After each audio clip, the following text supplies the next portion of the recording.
Selamat sejahtera kepada rakan-rakan dan encik. Hari ini saya akan membentangkan pembentangan saya iaitu tentang pengajaran mikro pendidikan moral tahun 3 iaitu nilai kerjasama. Di SKP pendidikan moral yang saya pilih ialah di SKP pendidikan moral tahun 3. Standard kandungan yang saya pilih ialah 2.0 kerjasama dengan warga sekolah.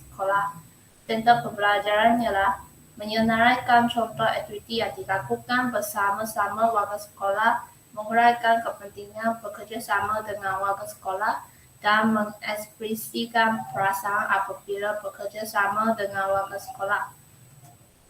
Bahan bantu yang saya guna ialah video interaktif pengenalan nilai dari aplikasi YouTube, gambar petikan buku teks, PowerPoint slide dan dinding interaktif dari aplikasi Woodward.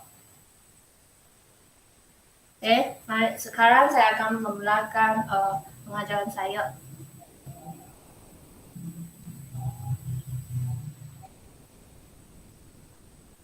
Selamat pagi, murid-murid. Selamat pagi, Cikgu. Okey. Selamat pagi. Sekarang saya akan mulakan.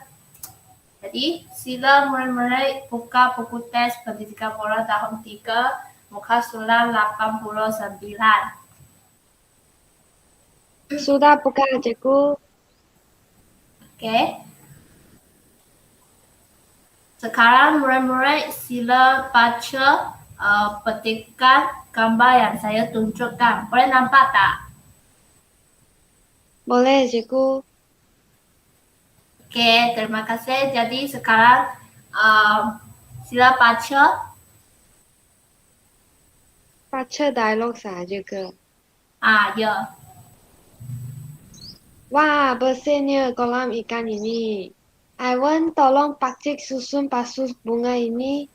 Kita dapat menjimatkan masa dan tenaga apabila melakukan kerja bersama-sama. Selain itu, kita juga dapat mengeratkan hubungan antara warga sekolah. Saya berasa seronok apabila dapat bekerja sama dengan warga sekolah. Okey, terima kasih. Jadi dalam dialog-dialog gambar petikan ni kita boleh tengok ini adalah satu aktiviti murid-murid tahun 3 dia sedang bergotong royong menceriakan taman sains bersama-sama dengan guru dan pekerja sekolah. Jadi dalam gambar petikan buku teks ini murid-murid boleh nyatakan contoh aktiviti lain yang boleh dilakukan bersama-sama warga sekolah tak? Bergotong royong.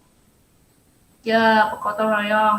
Terusnya, murid-murid ada pengalaman kamu melakukan aktiviti bersama-sama warga sekolah tak? Ada kan? Boleh tak murid-murid menceritakan? Cikgu, saya pernah bekerja sama dengan rakan-rakan membersihkan kelas. Oh, baik. Itu pun merupakan satu contoh. Ada lagi tak? Saya pernah bekerja sama dengan rakan-rakan untuk menyiapkan tugasan projek dengan mewarnakan bendera negara bersama-sama. Ya, betul.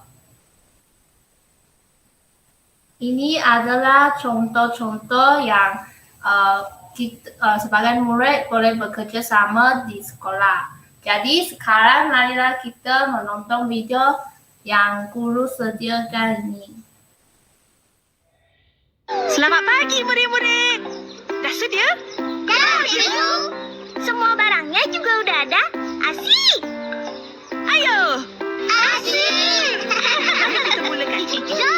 Nanti ya. Mari. Sama ni. Tolong cikgu angkat baju ni.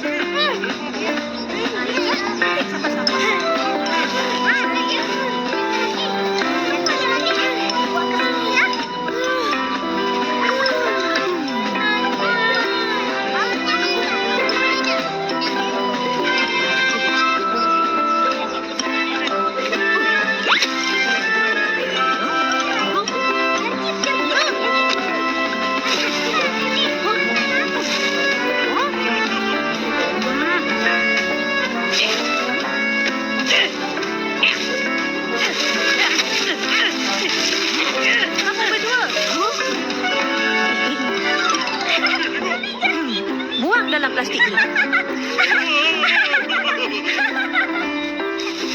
Mimi dengan Devi susun pasu bunga kat tepi. Aku dah ambil. Bagus murid-murid cik. Gambarlah aku ni. Buat sikit. Jangan cepatlah ni. Jangan main-main.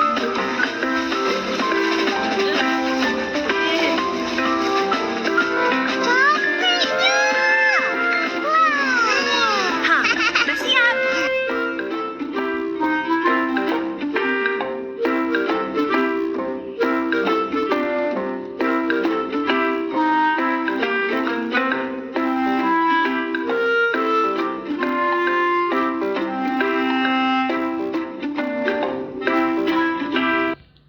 Apa itu kerjasama? Kerjasama merupakan usaha yang dilakukan bersama-sama atau saling membantu antara dua atau beberapa pihak.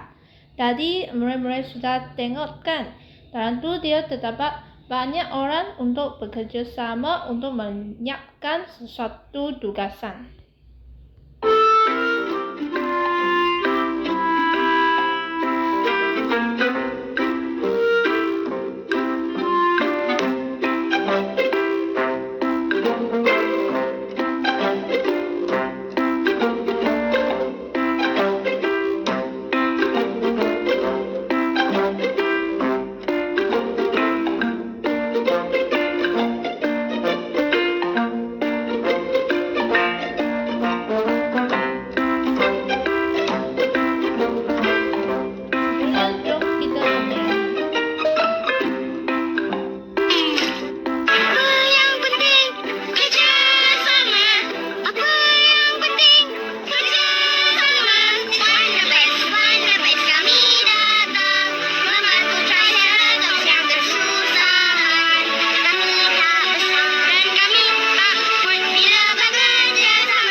Ini merupakan lagu Wonderplex. Semua murid-murid kenal kan? Itu sangat popular kan? Jadi dalam lirik lagu ni kita juga boleh tengok bila bekerja sama semua jadi mudah. Maksudnya ini merupakan salah satu kerjasama untuk kami semua orang untuk menyiapkan sesuatu tugasan. Semasa kita bekerja sama, semualah akan menjadikan sesuatu yang mudah untuk diselesaikan.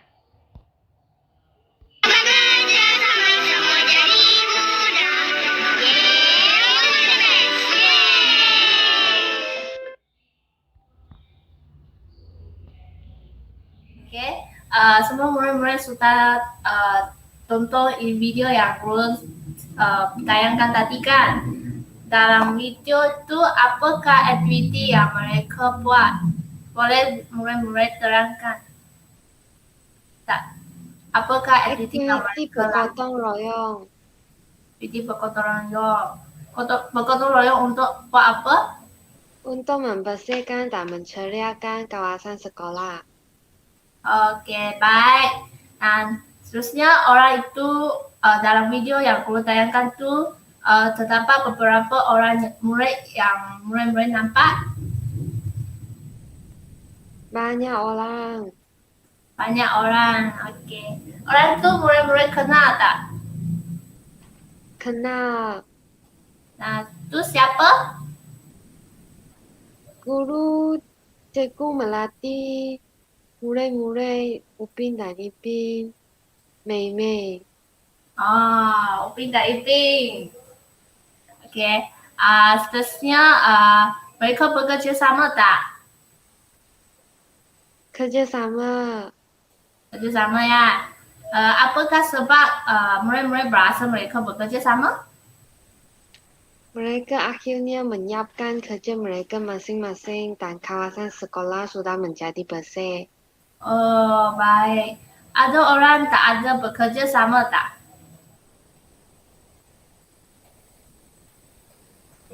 Ija tidak mengamalkan sikap bekerja sama dengan sengaja tidak menyiapkan kerja diri dan menyerahkan kepada orang lain secara diam-diam. Okey. Soalan yang terakhir, jadi nilai kerjasama ini penting tak? Penting. Kenapa? Tugasan dapat disiapkan dengan cepat, menjimatkan masa dan tenaga. Okey, tanya murid-murid dapat menjawab soalan. Okey. Kerjasama ialah melakukan sesuatu bersama-sama untuk kebaikan semua. Apakah kepentingan bekerjasama dengan warga sekolah? Yang pertama, tugasan dapat disiapkan dengan cepat. Yang kedua, menjimatkan masa, tenaga dan kos. Yang ketiga, memupuk sikap saling mempercayai. Dan keempat, mengeratkan hubungan sesama warga sekolah. Dan terakhir, bekerjasama ini juga dapat menjaga nama dan imej sekolah secara tidak langsung.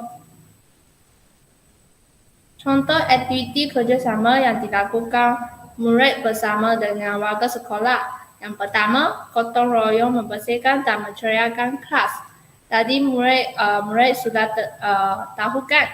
Jadi yang kedua, selain daripada itu, bekerja sama menghias papan kenyataan pendidikan moral. Bekerja sama menghasilkan kolom. Bekerja sama menghasilkan download dan bekerja sama menghasilkan kad penghargaan untuk warga pembersihan sekolah. Terusnya adalah masa main permainan teka-teki yang guru sediakan.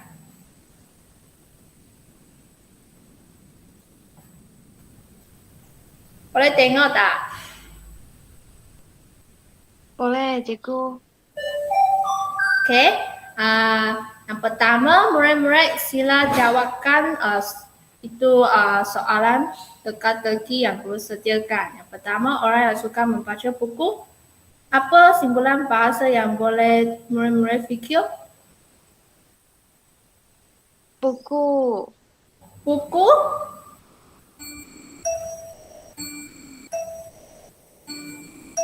Buku, betul. Dan lagi satu yang perkataan sebelum perkataan buku. Apakah simpulan yang murid-murid boleh fikir? Ulat buku. Ya, ulat buku. Maksudnya orang yang suka membaca buku dia macam seekor ular semasa berada di dalam buku kan. Jadi seterusnya soalan yang kedua, orang yang tidak pandai membaca. Apakah simpulan bahasa yang murid-murid boleh fikir? Tak tahu, cikgu. Tak tahu, okey. Tidak pandai maksudnya dia tidak pernah mempelajari. Jadi dia tak kenal perkataan-perkataan tu. Jadi maksudnya dia sebagai orang yang buta. Jadi seterusnya huruf, itu perkataan. Perkataan tu pun sama dengan huruf kan.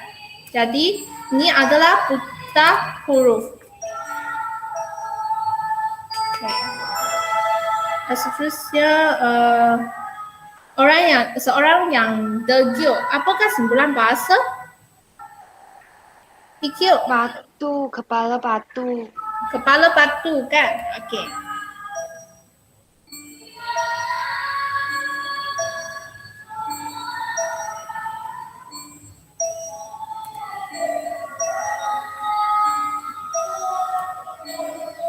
Dania, betul. Terusnya orang yang suka bercakap. Apa simpulan bahasa yang murid-murid dapat fikir? Mulut. Mulut, betul. Sebab bercakap berkaitan dengan mulut kita kan. Jadi yang seterusnya, and you? Mulut murai. Murai, ya betul. Mulut murai.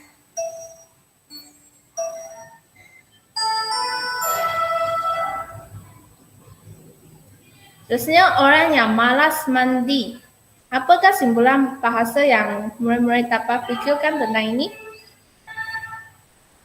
Malas Mandi kepal. mandi kepal, betul.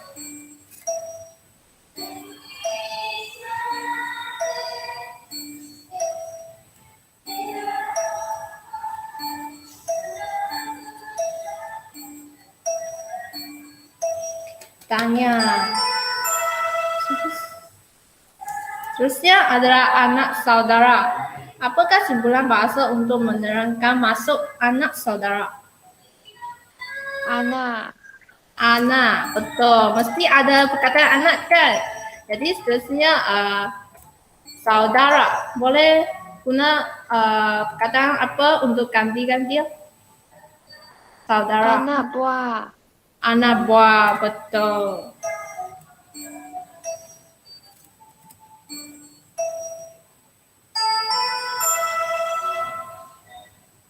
Soalan ketujuh, orang yang tidak pakai kasut.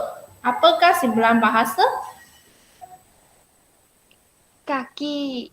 Kaki, betul. Kasut, tidak pakai kasut. Dia berkaitan dengan kaki. Jadi, apakah kaki yang dia tidak pakai kasut?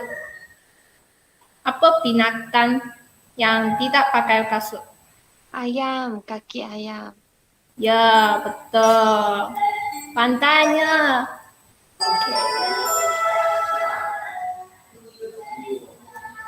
Oke, seterusnya orang yang suka melaga-lagakan orang lain. Jadi, apakah simpulan bahasa yang benar-benar dapat fikir? Tak tahu, cikgu. Tata, ayo.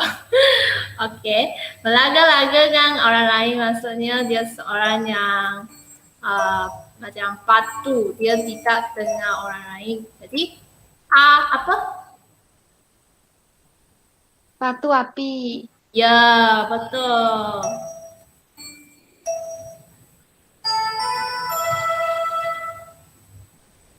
Terusnya orang yang tidak pandai main bola. Apakah simpulan bahasa tentang soalan ini? Orang yang tak pandai main Kaki. bola. Ya, betul. Dia tidak pandai bermain bola. Jadi dia itu berkaitan dengan kaki kan? Dan kaki apa? Kaki bangku. Ya, kaki bangku.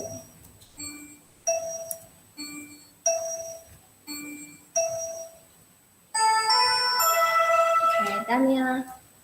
Terusnya tulisan yang tidak cantik. Apakah simpulan bahasa tentang soalan ini? Caka ayam. Oh, pandainya murai cangka ayam. Betul.